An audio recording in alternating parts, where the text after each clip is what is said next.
But to get to where we are now with Amplify, we had a team of teachers who really reviewed multiple programs, narrowed it down to a few. We had some on-site presentations by a couple of vendors, and then they unanimously recommended Amplify.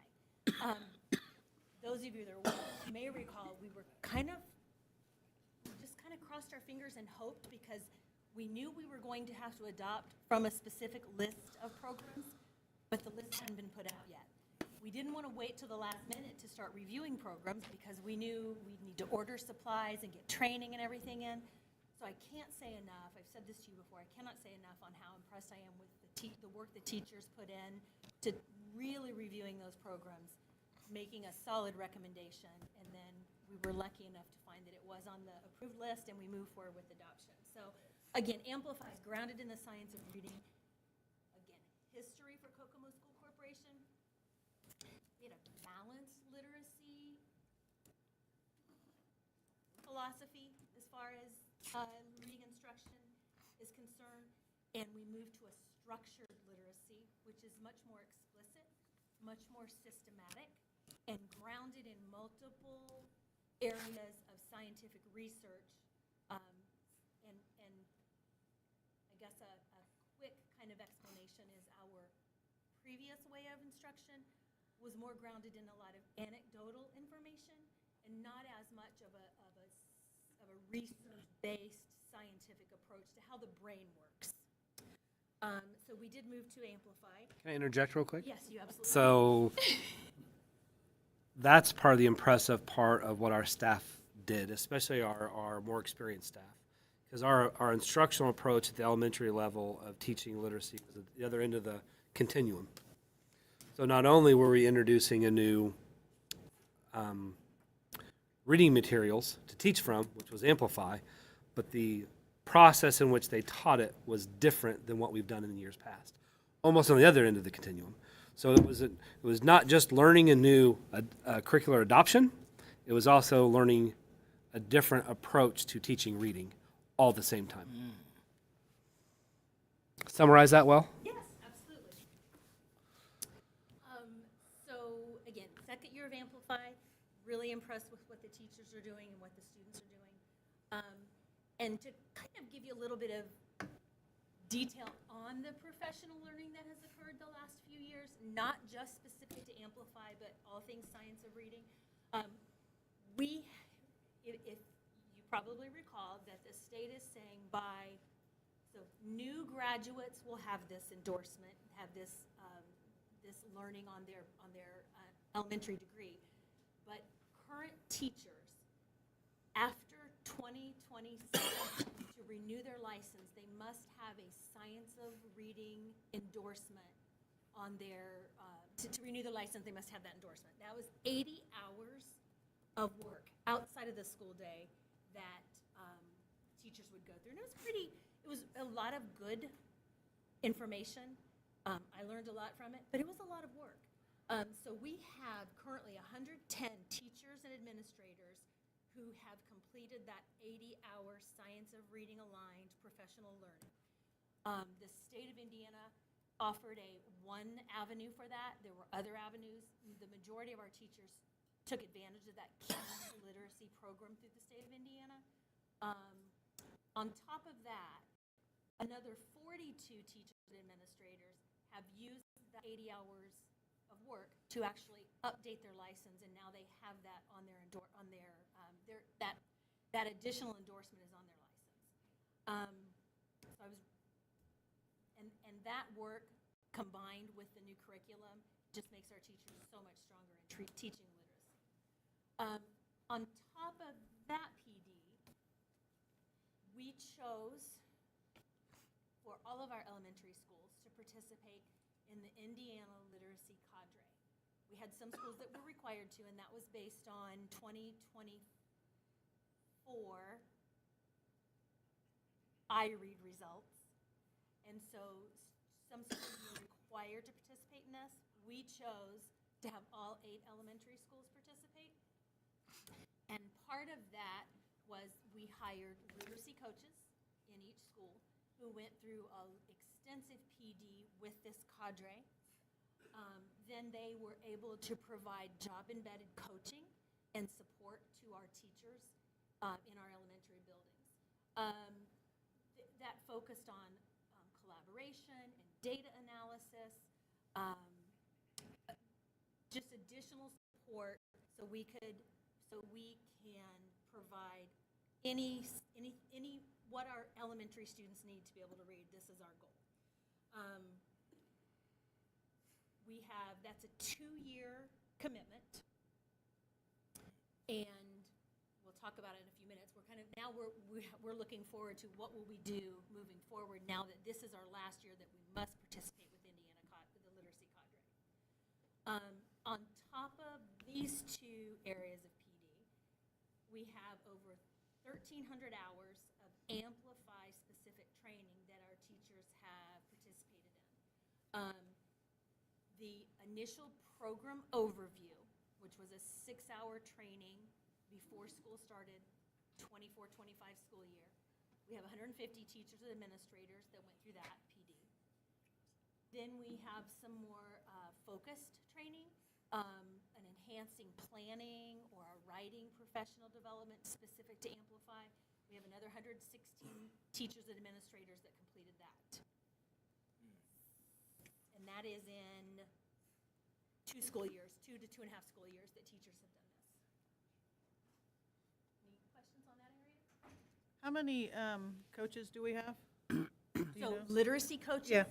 So we started out with 7 between the 8 elementary schools. Maple Crest Elementary and Boulevard Elementary opted into this, weren't required, and because of their numbers and their need, they shared a literacy coach.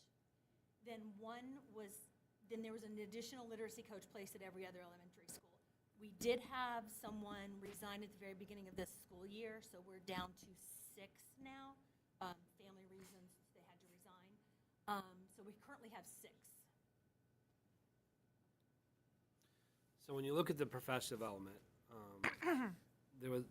when we really were looking to planning this, so this is kind of a bit of a renewal conversation. When we were having conversations as a corporation, how do we launch such a large systematic initiative for Kokomo schools? We really took a multi-pronged approach. One was making sure that our staff, our elementary teachers, had the resources they needed to implement it. So that was number one. That's where Amplify came along. And that was a $1.1 million adoption. A significant investment of funds, making sure that our teachers had the reading resources they needed to teach. The next part of the conversation was professional development.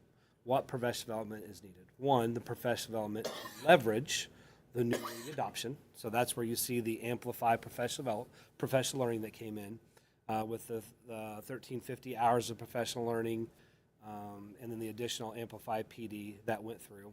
But the other part of the conversation was the state is now requiring our teachers to have this literacy endorsement on their license. How do we support that? One component was the state offered a stipend the first year of it through the Keys of Literacy. We came back and through discussion with the Kokomo Teachers Association said, okay, as a corporation, how do we support that work? And we were able to then provide a special project stipend where we also paid teachers for 40 of those 80 hours. And we continue that again this year. Because we knew that's 80 hours of professional development they're doing outside their normal contractual time. How do we support that process?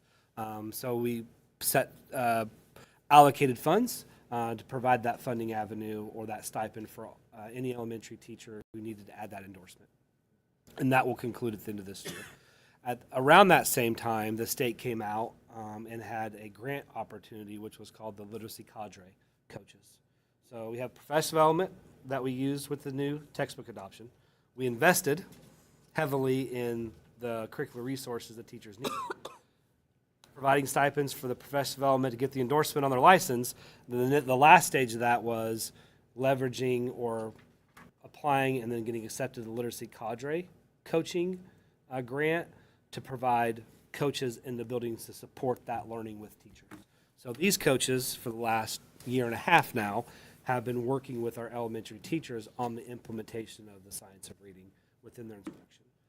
The idea, again, was to provide as much support as possible as a school corporation for implementing this new, a different way of instructing literacy within our schools. So that's why it was a kind of multi-components of it over a 2.5-year process of really implementing this reading initiative as a school corporation. Mike, help me to understand. She said that 2 schools opted into a certain process, and those are 2 of our better schools. If we talked about those schools, just help me to understand how can only 2 schools opt into something that's there to benefit the students. So what about the other schools? So great question, and to clarify that, Yeah. a couple of the schools were required to participate in the literacy cadre. Not only a few of our schools were, not all of our schools. So as a corporation, we applied for all 8 elementary schools to participate in it. Boulevard and Maple Crest, because of their pass rate was high enough, and the size of those buildings, it didn't make sense to have a full-time teacher at each of those 2 schools. So that's why they share one between the 2 schools, and they're also the geographic location of 2 schools that's not too far away. So that's what made sense. Lafayette Park Lafayette did Park not. and Wallace and also Wallace also opted didn't in. qualify, but the size of their K2 program is larger than Boulevard and Maple Crest was at that time. So we placed full-time teachers in those literacy cadre coaches in those buildings. We had a resignation right before school started this school year. So for this school year, Lafayette Park and Wallace also share a cadre coach along with Maple Crest and Boulevard. And this is also the second year of that. Now, the grant was a 2-year grant. So at the end of this school year, those grant funds are no longer available. We've been having conversations, which Tammy's going to talk more about. One, do we believe there's an interest in maintaining some element of this? And if so, what's that look like? So we kind of started that process this fall. Or late fall, and then kind of work through how to fund that as well. So with any grant, grant funds are great to start something, but if you really don't think of it, how do you sustain that when the grant funds goes away, then you lose that support unless you find value in that support. So I don't want to steal her thunder on that, but really when you look at the professional development, one was the investment, making sure that every teacher, every one of our elementary teachers, general education and special education, they had the classroom resources they needed to implement the literacy initiative. And then not only just providing professional development, but providing funding, paying those teachers outside their time to do that professional development was important to us as well. So we made sure we allocated funds to provide those special project stipends for those teachers doing that work outside their contract time. And just to kind of tag on to that, the opting in for Maple Crest Boulevard, Lafayette Park, and Wallace, even though their need isn't as high, their teachers still need to know and have support in teaching the fewer students who are at risk and need that additional support. And so that was why we were committed to, having every school have access to that. So thank you for asking that. I was not very clear when I spoke. But yeah, we wanted to support all of our students and teachers. When you guys talk about schools that are required, is that required by the state or required by us? Based on previous iRead scores, Okay. yes, we did have some that were required to participate, Okay. and then the others opted in. Okay. So, and I don't know that there are very many districts across Indiana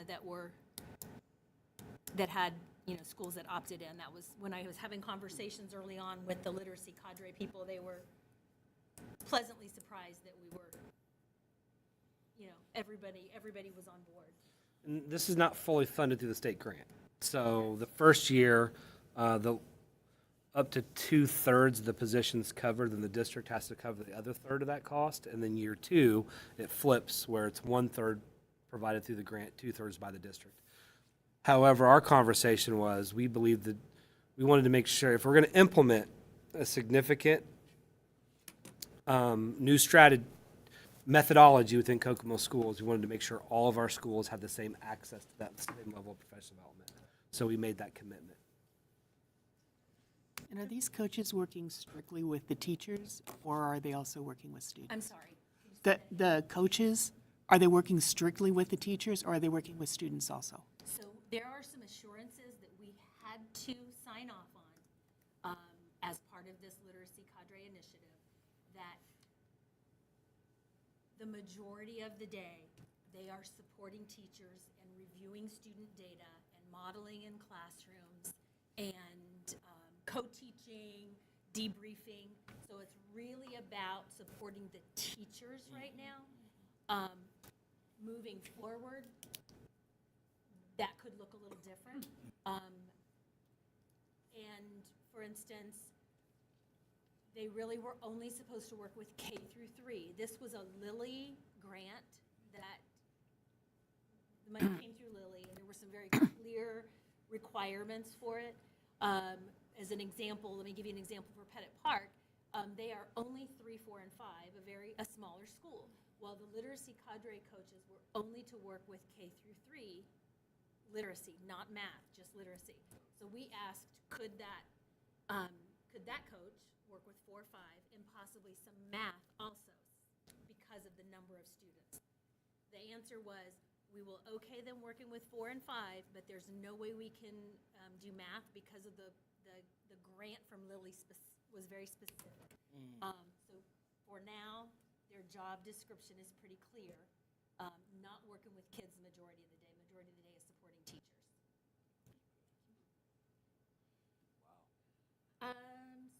So some iRead data. So if I can call your attention from 2022 to 23-24 for third grade, that was a pretty significant increase. Now, that was prior to Amplify implementation, but we had started the science of reading, structured literacy, professional development with teachers, and they had started doing some learning on their own.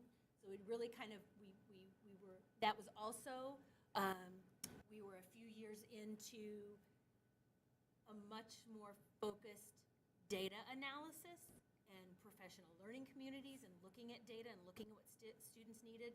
So that kind of correlation from 22-23 to 23-24 was the start of that work. From 23-4 to 24-5, not much of a gain, but I also want to say that that was the first year of Amplify, and it is not uncommon for there to be an implementation dip on assessment scores when you start a new program. So the fact that we didn't have an implementation dip, I was really happy about that. Yeah, but look at the second grade, like, Correct. that's. Second grade, yep. Nothing's going down. That's. And this is district-wide, right? So we have buildings that are, 96% pass rate, and we have buildings that are lower. And so this is district-wide. And the other part with this is those students, that percent passing is all students regardless if they qualify for a good cause exemption or not. Right. So there are many students within that data that they qualify for a good cause exemption through IEP, 504, or their English learners, that percent goes up, but this is just raw pass rate What's of the the students that are there. What's the state average? Do you guys know? You might not know, sorry. I was just curious how we compared, because my guess is it's not that high. We've looked at it and talked about it, Yeah. but right off the top of my head, I don't want to speak. But before we leave today, I'll be able to tell you. You don't have to so- do it today, like. So it'll be a real quick look up because I've got it in a chart. So while we are not where we want to be, we are very hopeful and proud of the work that teachers have done, and we expect to see increases. And so we're just going to keep on doing what we do. Okay, thank you. Another assessment that we have started this school year and have only collected initial data, but we do believe it will help us target specific needs of students, is Acadience. And this was a K through 2 required screener for the state of Indiana. We were required to do it. It's a universal screener with literacy, a literacy assessment. We can benchmark all students K through 2, beginning, middle, and end of the year.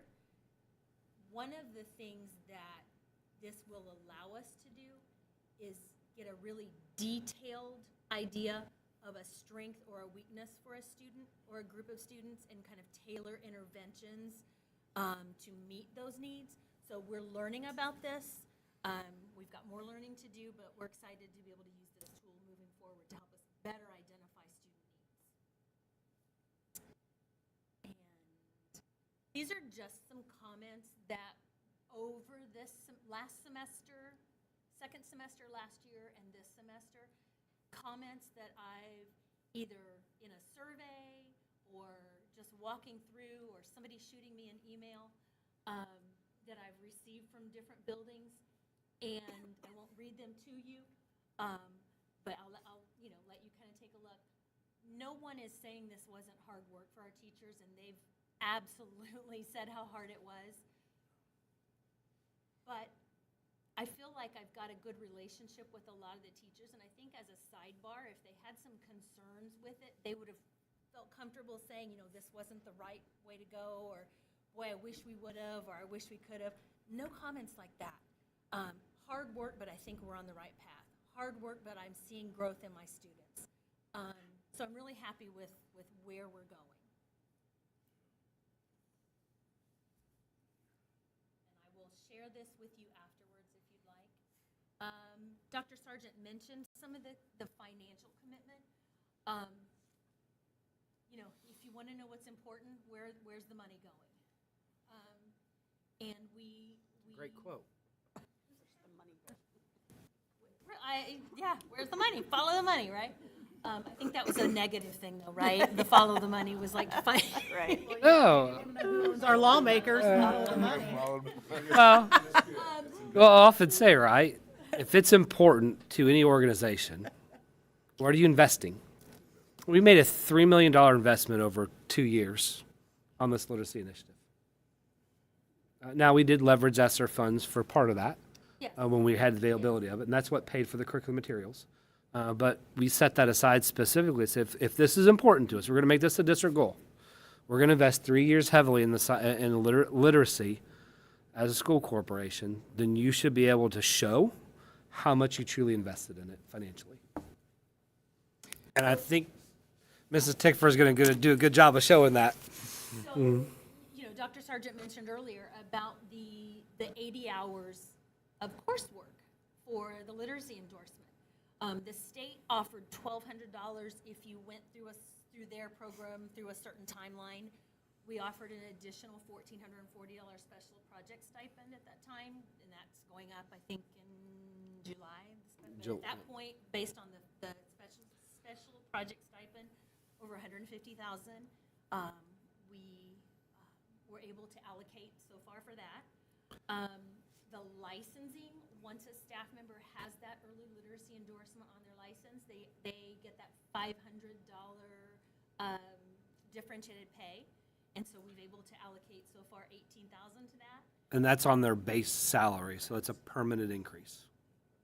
The curriculum, and I believe I've said this before, it's not okay to expect teachers to do the work and them not to have the resources. We really talked early on in literacy adoption.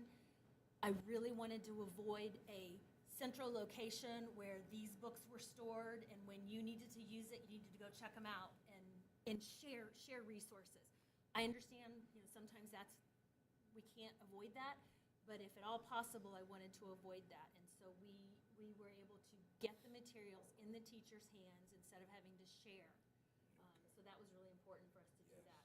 The other thing is, we talked about the professional development for Amplify. We were able to pay a stipend for that too. So teachers who participated in that the professional development turned in a timesheet, and they were paid for that. So we paid almost $50,000 into that over the last year and a half. And then again, the literacy coaches, and Dr. Sargent mentioned that for the 24-25 school year, for the most part, 66% was covered under a grant and 33 local. That flipped for 25, 26. You also see we lost a position there because of the staff member that resigned, but for 25, 26, we're covering the majority, and then the grant covers the 33%. So I feel confident that financially, we've provided the support that teachers needed for this. We always wish we could do more, but I think we did a nice job of supporting teachers financially through this. And there will, when you talk to other places or vendors or other people and they hear you paid teachers were eligible for a stipend for the 80 hours, I don't know of anyone else that has done that. So that was a nice, thank you, Dr. Sargent. It's the right thing to do. So kind of where were we and where are we going, or where are we now? I mentioned earlier, we were a F&P classroom was our core curriculum, and it was balanced literacy, and we were. Fontes and Pinnell was the name of the adoption. Yeah, Fontes and Pinnell classroom, and so without going way down a rabbit hole on this, the whole basis of that instruction is if this is what good readers do, let's document that, and then let's prompt or teach to struggling readers. And so there was anecdotal evidence, but there wasn't a brain scientific research kind of connection of how the brain works. And so we were going from this balanced literacy, kind of a broader understanding, well, your reading level is here. And so if your reading level is here, I need to get you to here. So we had that kind of a broader understanding, I guess, but we moved to the structured literacy, which is very research-based. And not that your reading level is how many of you guys, so, it was a letter. You're an L. Do you remember your kids would come up, I'm an M. Instead of your reading level, what is it is it vocabulary? And are you struggling with syntax and semantics and vocabulary? Or is it phonics? And if it is phonics, then specific, what area, or, where is your deficit?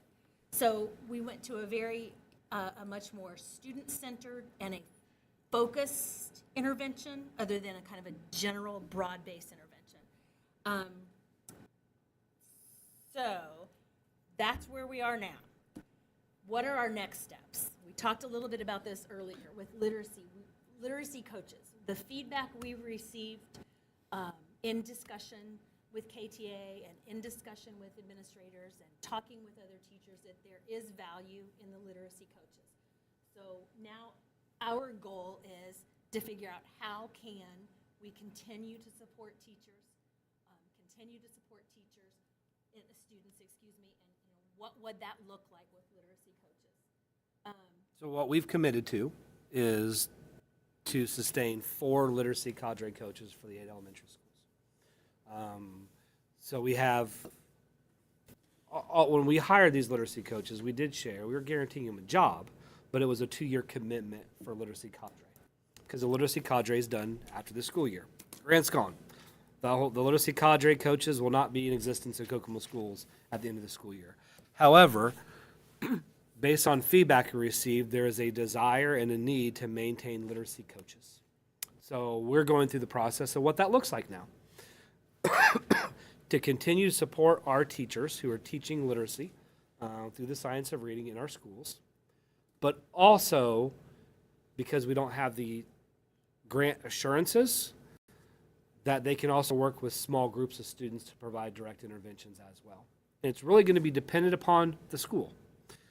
If a school has several new teachers who are new to teaching the science of reading, those classrooms are going to need more support than the other school that the majority of the teachers have been doing this for the last 2 years. So it's going to look a little different based on what school they're at, on what the needs are, but also having the flexibility to meet the needs of the school. But we are committed to maintaining 4 of those positions. We've shared that out. We were working some of our Title I funds to support that, so we can continue providing the teachers the resources they need, and in schools that need it, the direct support to students to do more pull-out as well, based on this model for what we learned. We're going to continue to support. We've had to add classroom resources because our elementary schools got bigger. So we continue to add that curricular resource. We're not going to stop providing every teacher what they need. And if we have growth again in some schools and need to add a grade level of kit, then we're going to continue that commitment to give the teachers what they need as well. So none of that's going to change through that process. Didn't mean to interrupt you there. No, you're But I did anyways.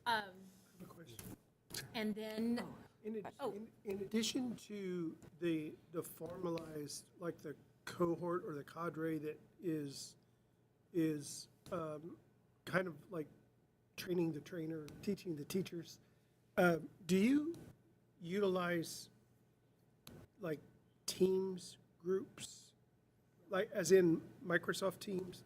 Not because it's mine or, because I work there, but because of the collaborative nature of being able to just kind of pose a question and then have anybody from the group respond. Is that a tool or resource that you all use? we've not, I've not used that. We do have the monthly coaches meetings, and over the course of the last year and a half, each month, this is something that I don't know that we've ever done before. As we went through this journey with Amplify, we provided the professional development up front, provided the resources teachers needed, but also all last school year, every month, coaches were collecting questions and concerns from teachers onto a document, and then we had a monthly meeting with the powers that be at Amplify and got the answers right back to the teachers right away. We've not used Microsoft Teams for that, but I think the idea to have some kind of ongoing way to get concerns and questions and get the answers back to the teachers, we did that all year long. This semester, we've only had 2 to 3 times where we've done it because they don't need it as much. Right. But I would be interested to kind of see how that would work. I'm not trying to create a nightmare for you, Ryan Gilbert. I'm okay with that. It's a great way of being able to provide like ad hoc conversational style question and answer. I would die in my role without having something like that because of the depth and breadth. But, to be able to have different types of subjects or categories where thoughts and ideas can be shared or questions can be asked and you get a real-time response without having to leave the classroom, seems to me like there'd be value there. Thank you. I have a quick question. So, we have 6 coaches now. We're gonna go to 4. What happens to the 2 coaches that? Sure. So what our practice is, we'll post literacy coaching positions. My guess is it'll probably pull from those 6 because they have all the training from the state. We have other facilitator positions or other elementary teaching positions that are open. Okay. So some of it will change. We are anticipating openings this spring and summer, as we always do in elementary. But we also have a couple positions that just haven't been filled because the timing of the opening. We're not going to vacate a classroom for a facilitator position. I want to make sure we got the kids have the instructor in the room, and then we backfill when it's available. So they're all, like I said, they're all guaranteed a position within Kokomo schools. None of them were put on temporary contracts because it was grant funded. They're all guaranteed jobs. It just one or two may look a little different than what they're doing now. Okay. And then the next step is we're going through math adoption right now. So we'll get to deal with this all over again next year.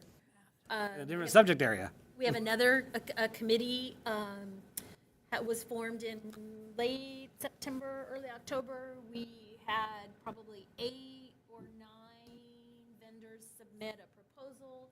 We requested materials. The committee has reviewed 7 of the programs. They've narrowed it down to 3 that they would like to have on-site presentations, so those will happen in January. And then within probably a week after that, they'll provide a recommendation for a mathematics curriculum, and hopefully in February you might see something in writing where I'm requesting approval for that. So That's where we are for math. Any, Is that an early ding? Well, and February, March is always the hope or the focal point. If you get too far past March, it's hard to get the materials in time before school starts. So one, you want to make sure that the material's here, but more importantly, if we get them in the spring, a lot, especially in elementary, they really like don't wanna having that wait stuff till- over the summer. So even though they should be taking some time, they do take some time. Hopefully, they all take time, but they want access. So we want to make sure we have what they need when they need it, and that timeline seems to help getting those materials in. But it's a tremendous process. They've done a lot of work, really diving in to the different adoptions to identify what makes the most sense for us in Kokomo, what meets the state standards that we're accountable to teach, and what will provide them the best resources possible to teach it. So I would anticipate some support will work through as well on the implementation of that curricular material, because anytime you adopt a new material, it's a lot of work. And unlike secondary, where it's exclusive to that select group of licensed teachers, this is every elementary teacher. So it's just a little, there's more of them to work through that process. So this has been a significant, well, it's been one of our largest initiatives we've done the last couple of years. In the last couple of years is the implementation of this literacy instruction, and it's been absolutely incredible to see how well our teachers have done with it. We continue to ask for feedback, what support's necessary, how do we as a district provide as much support as possible for the implementation of it, and they've done a fantastic job. Really, a lot of questionnaires over the last year and a half. What are your needs now? What worked, what didn't work? Offering some PD sessions and letting teachers kind of drive that need instead of us assuming what they need. I think that was I think that was received positively because they had quite a bit of say in what it is they needed for PD. They also liked, at least for ELA, they preferred getting that professional development for the new program right after the school year's out instead of waiting till the beginning of the school year. So we'll ask that same thing this year and do our best to provide the support they need when they need it. the literacy initiative is a little different because of the endorsement requirement. So that created a kind of another level on top of it. And that's why we felt the special project stipends, that 1440 was so important, because every teacher in Indiana, to maintain your elementary license, you had to have it. So we quickly got together and said, okay, how do we support them on that process? Knowing it's fitting right into a major district initiative, which is the implementation of a new literacy program within Kokomo schools. So it directly aligned with the direction we're going. When we first looked at literacy cadre coaches, the intent wasn't a permanent positions, but the feedback was the support. This has been a quality program, providing the teachers the support they needed, and there was a desire to maintain some level of that. So we felt it was important at the district level to figure out that how do we do this? If we're hearing from our teachers, they need this to maintain some level of the support. How do we find a way to do it? And we're finding a way to do it. So when you look at any time you implement a program, right? You have the creation of it, the implementation, which we're almost through, and then you have the sustainability. And it does seem as at this point, as a corporation, we're moving to the sustainability part of the implementation of our literacy program, knowing that you're always going to have new staff come on, and then how do you get them up to date with where the rest of the staff is? That's the longer part of your sustainability model, right? It's that part of it. But it's been really enjoyable to see how well they've done through this entire process. And I'm looking forward to the math. That's a lot of work.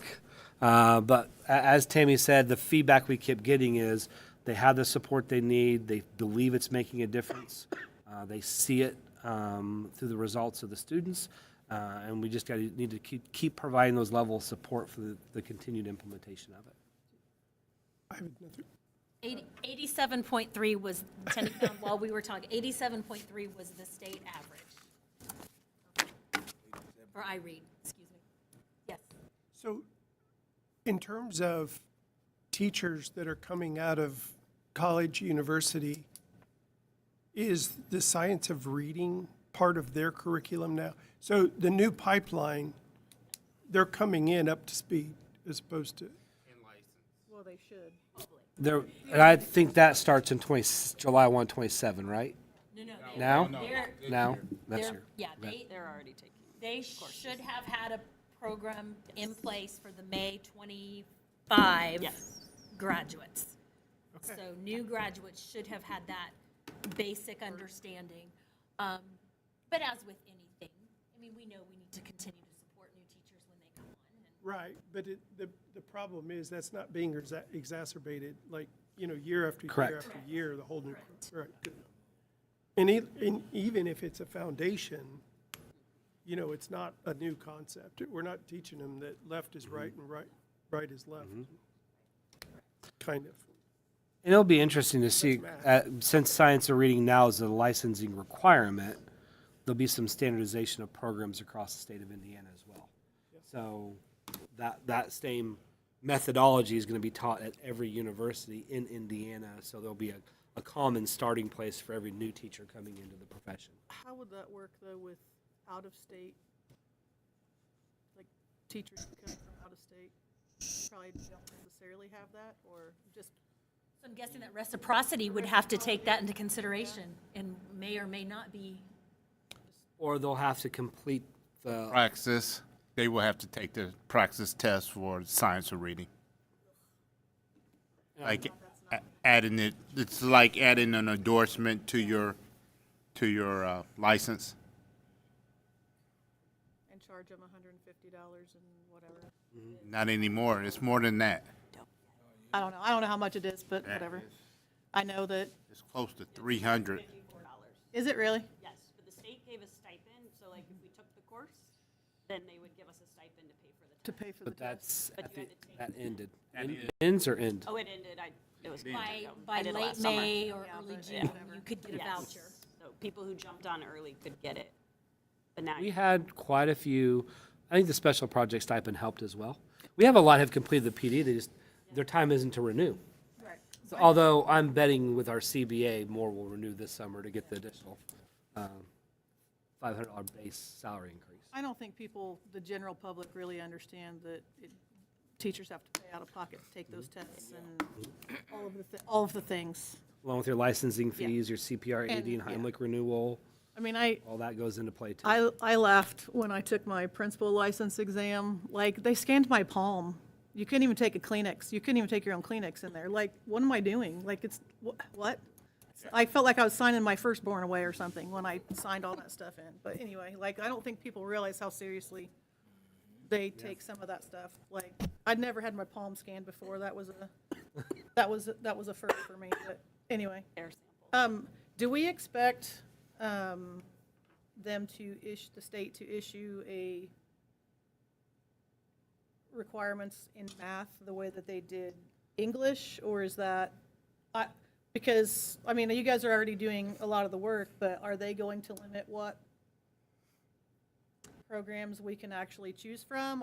Do we anticipate that? I'm assuming we anticipate that, but I'm just curious. I don't have any information that says there will be a required list for math. There is a high-quality mathematics curricular advisory list.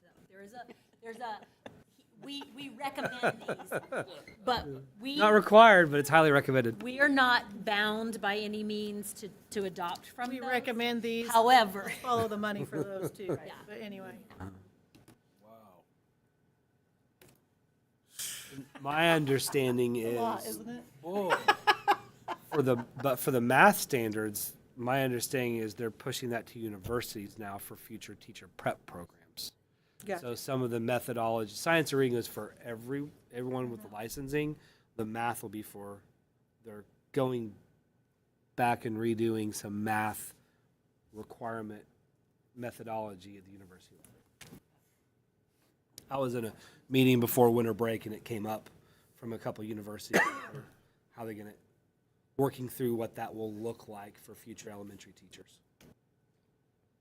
we do believe, well, we've read, we've not heard a final answer on it, though, that there will be a universal math screener for the 26-27 school year, which we've not ever been required to utilize. So we think there'll be a math assessment that all K through 2, maybe K through 8, but maybe just K through 2 will have to take.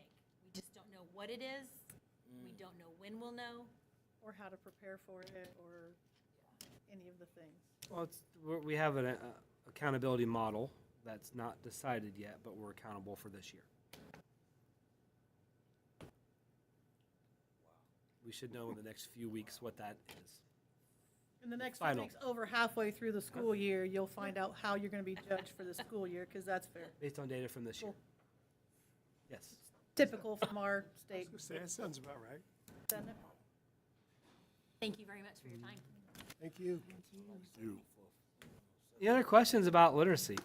Tremendous amount of work our elementary staff have done. I mean, it truly has been an amazing amount of work in a short amount of time. Really 2-year process. To go as far as they have is really impressive to see.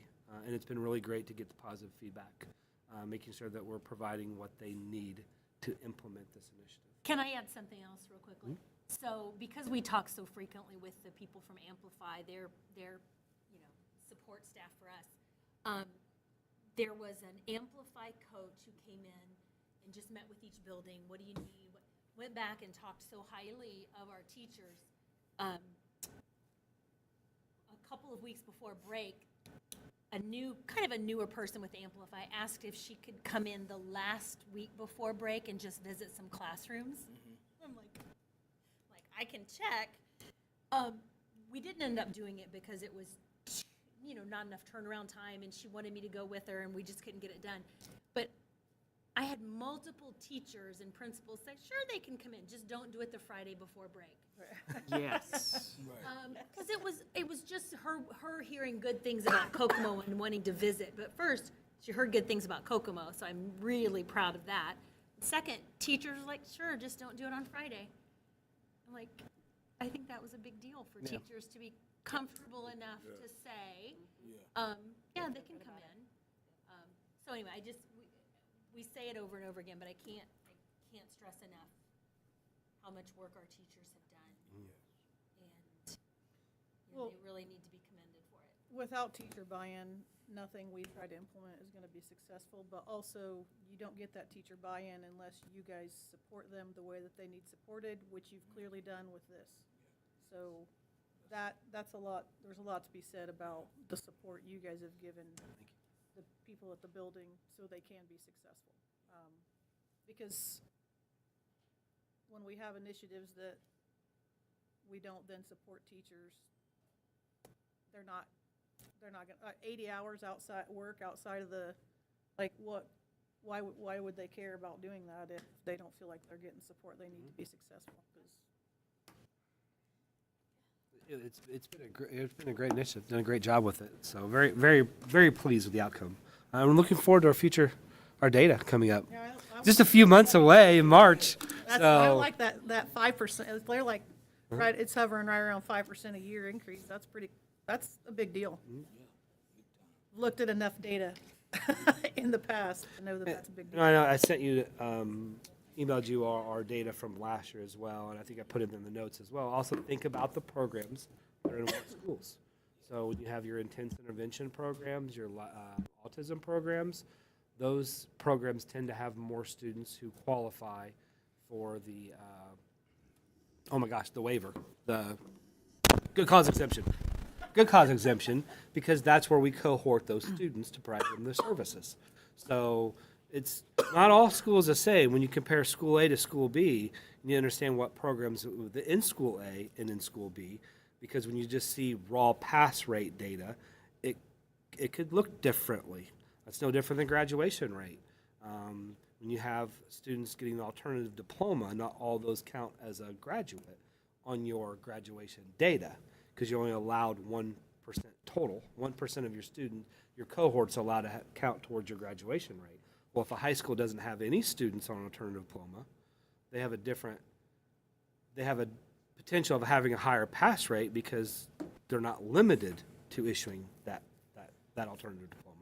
So it's understanding that the makeup of the population of students that you're comparing that data to is very important to look at as well. And of course, we do at the district level when we get those rates in. So we continue to be pleased with the progress we're making, and are confident we're going to continue to see those overall pass rates go up each year. Moving on now to Wednesday night. This is our annual double meeting with the Board of Finance and then a regular meeting. So the Board of Finance meets once a month. You mind passing those out for me? The Board of Finance, we're hopeful eventually they'll. Once a year, once a year we meet the Board of Finance. We were hoping last year they were going to drop this meeting out, the required meeting, but they didn't. Maybe in the future they will. Because I have to read you a report that's on the public website from budget year 2024 and 2026. So it's over a year old budget report. All data that you can see and have seen already. So these two meetings are a little different. Scott McClellan will actually start the Board of Finance meeting because you have to elect your annual officers for the president and the secretary of finance. And then through that, Robert will give a basic investment report. We actually don't have a recommendation banking agreement. No. So that won't come to you because we did a 2-year last year. And then I go through what's called the Fiscal Indicator Report. So the Distressed Unit Appeal Board, DUAB, provides these graphs and the language between this graph. So what you'll basically see is several fiscal indicators, and I'm going to literally read from this paper to give you this report. So I want to take a few moments today to go into a little more detail about the different graphs. They all basically mean this, all but a lot of the graphs mean about the same thing. They just look at them differently. The first graph you'll see is average daily membership, ADM. That's our enrollment graph. And as you can see from 15-16 to last school year, you started to see the trend go down, flatline, and start to move back up. So, and if I have to share 2025 with you in 2027, you'll see it go up again because our enrollment went up again this year. So that trend is starting to change in ADM. The only difference you'll see is we had to start tracking virtual students because we receive a different level of funding for virtual students. We receive 85% of the basic grant for virtual students compared to 100%. But you can see that number, the yellow color is very, very small as well. If you turn the page into fund balances, I always point out this one, you're going to see negatives, and you'll always see negatives because those are our federal funds. The way federal grants work is we expend the money, then we get reimbursed later. So federal funds are always in the negative. Some of these years you'll see larger negative funds than others, typically for two reasons. One, ESSER. ESSER was a large amount of money. And in all these graphs, you're going to see an unusually higher number of revenue compared to expenditures because we had so much ESSER funds, kind of distorted that than most years. But you'll always see those negatives in federal funds. Another reason why is even though we can start spending some of our title grant money effective July 1, they don't always approve the grants and we can't get reimbursed until they approve the grants. A great example is Title I in special education. Title I in special education for this school year wasn't approved until December. So we had 6 months of expenditures that we couldn't get reimbursed because we were waiting for the state to approve it, so then we can request reimbursement for. And that's not unusual to have those federal grants. There's sometimes a delay when they get approved. It's not that we're worried about not receiving the funds. We know we will. It's just a matter of the state then approving it, and then it takes a while to get reimbursed those funds from the state. So the other part is you'll kind of see some unusually high graph numbers. And again, ESSER really drove that because we had so much, because of the amount of money we had in ESSER in the time in which we had to spend it, we did a lot of those expenditures with ESSER before other funds. Any questions about the first chart. The next one is kind of a different way of looking at it, but it's all funds together, which is fascinating because you can't spend all funds whenever you want. There's only certain ways you can spend certain funds. So again, you're going to see revenue, especially from really 23 and 24. There's quite a bit of revenue that you'll see above expenditures, again, because a big part of that was because of ESSER. What I have to try to remind myself, and if we're doing this in 2028, is to remind you all that in 2026, we did a 27th pay. And that's the reason why our expenditures are going to be so much higher than our revenue in 2026, is because we're going to have about a little over $1 million that will pay staff a 27th pay that we budgeted for. So I know it seems weird that we're going into 26, but I'll be reminding you in 28 about the expenditure we did in 26. So again, it kind of shows you the oddity of this report. But it does kind of give you an idea of where our trends have been over a 9 to 10 year period. The next page then is yet another way of looking at kind of fund balances to expenditures. And again, you can see really from 22 through 24 the significant increase of fund balances, and a large reason why is we had ESSER. Robert, how much, if I added all three together, was it around 20? Almost 20 million in federal ESSER funds. So again, it kind of shows you this, we're going to have this anomaly for a long time of this bump and then a drop because of those 3 years of significant federal grant dollars that were sent to school after COVID. So that's another way of kind of looking at those percentages as well. 24 looks really high, again, because that was when we're really looking at ESSER 3. So 23 and 24, and you should start seeing after 25, it'll drop. But the drop should be intentional because you don't have all the extra grant funds in it. The last one, revenue type, that really shows you that purple, that federal revenue, that yellow, those higher dollar amounts, which were federal funds. But again, it's just another graph to show it. I think the other part that really shows you is the flat dollar amount when you look at the blue. So when you look at really 15 to 24, you start to see a bit of an increase in blue. That's increase in enrollment. But it really kind of shows how the state aid has been flatlined. You're right. Well below inflation rates. So, But they invested so much in education every They year. continuously take money from but yeah, so I what I really drew from that is that as well. And then, of course, local tax revenue will continue to see flat. Starting in 28 and 29, we'll review 26 and 27, you're going to start really see that local tax revenue, that kind of peach color, that will start to decrease because of SCA 1 2025. So 26 is about the largest we're going to receive in the operation fund because of the property tax changes they did. We'll start seeing a decrease, some next in 27, even more in 28 if that law comes fully implemented.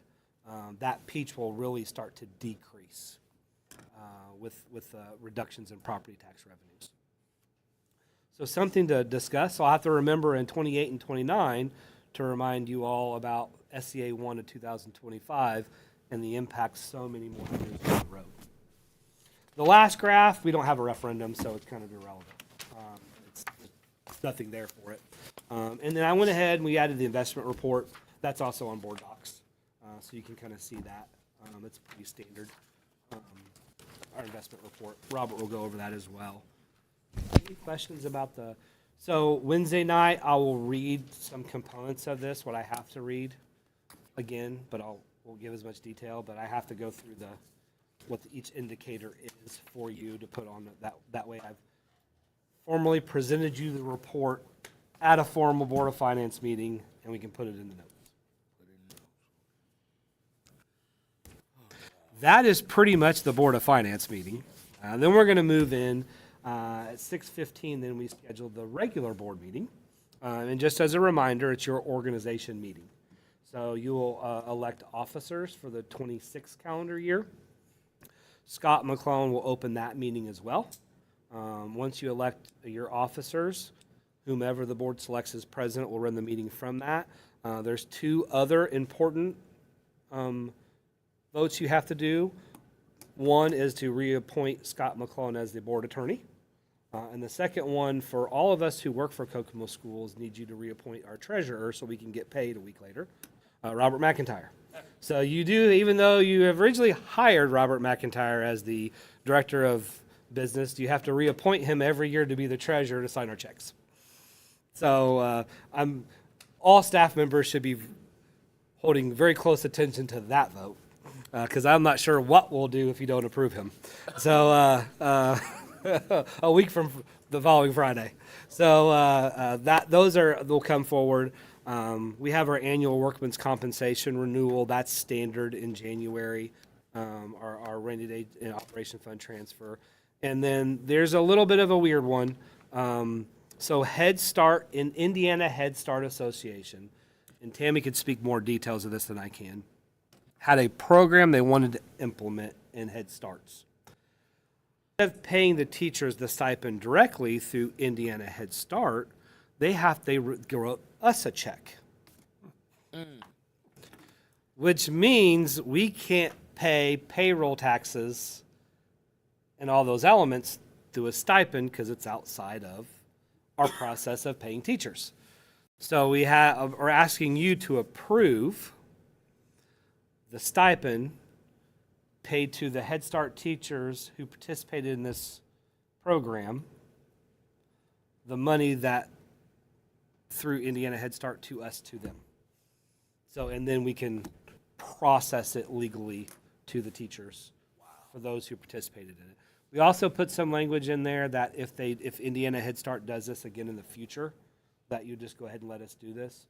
This is similar to what we did with the old teacher appreciation grant. We used to have you approve that. We were able to use local funds for the employer side of things, but with this grant, we have to run it through the grant to pay that. So it's a little different. It's a little odd, I guess, on how we have to go through this process. But that makes sure we meet all the requirements for it. And that's pretty much the board meeting. Traditionally, we don't bring in student and staff recognition with it being your organization meeting in January. So we typically wait till later in the winter for those. So that's a pretty standard January, the two meetings are.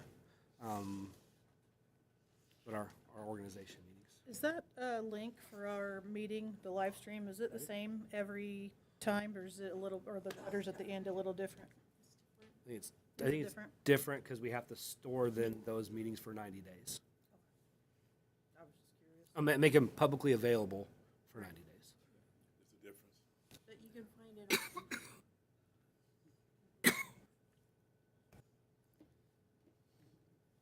And then we also put in here some upcoming dates. Of course, we already started today, and then we are closed the 19th. And then President's Day is a school makeup day, since we had that very interesting snow in early November.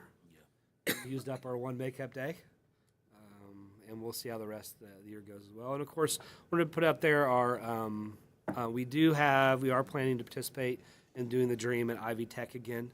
We've done that for many years here in Kokomo Schools. We have our high school students going in on Friday, but they have their speaker Thursday night. So if you have interest in attending, please let Debbie know. And then our early childhood fair, or early education fair, we're going to have it again at Kokomo High School. Not Memorial Gym, Kokomo High School. It seemed to be a big hit. Families really appreciated the on-site parking rather than across the street. We had great attendance there last year. So we're going to do it again at Kokomo High School. And welcome those families who are interested in Kokomo schools that are some of our elementary programs. Any questions from you all?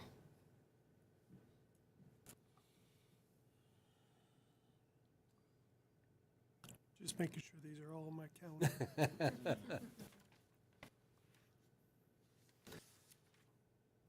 Well, Board President Ellison, for your last work session, that's all I have.